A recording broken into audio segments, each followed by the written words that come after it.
السلام علیکم ورحمۃ اللہ وبرکاتہ۔ بسم اللہ الرحمن الرحیم۔ والدین حضرات اور پیارے بچوں، ربیع الاول کے اس مبارک مہینے میں پیش خدمت ہے چند احادیث ضلع پریشد اردو اسکول کرجور۔ ہم امید کرتے ہیں کہ ہم خود بھی ہمارے نبی حضرت محمد صلی اللہ علیہ وسلم کی حدیث مبارک یاد کریں اور ہمارے پیارے پیارے بچوں کو بھی حدیث مبارک یاد کرائیں۔ حدیث نمبر 1، السلام قبل الکلام، بات کرنے سے پہلے سلام کرو۔ حدیث نمبر 3، الطہور شطر الایمان، پاکی آدھا ایمان ہے۔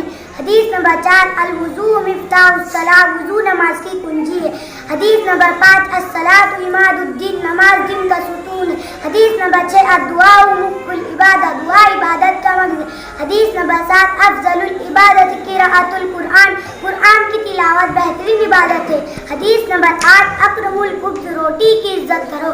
حدیث نمبر 9، الاکل فی السوق دناء، بازار میں کھانا ہلکے پن کی نشانی ہے۔ حدیث نمبر 10، اشربوا الماء اعینکم، پانی دیکھ کر پیا کرو۔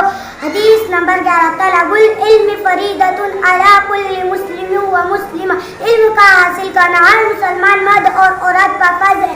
حدیث نمبر 12، الحیاء من الایمان، حیا ایمان کا حصہ ہے۔ حدیث نمبر 1، السلام قبل الکلام، بات کرنے سے پہلے سلام کیا کرو۔ نمبر 1، نوم الصبح یمنع رزق، صبح کے وقت کا سونا رزق کو روکتا ہے۔ حدیث نمبر 2، السلام قبل الکلام، بات کرنے سے پہلے سلام کیا کرو۔ حدیث نمبر 3، الطہور شطر الایمان، پاکی آدھا ایمان ہے۔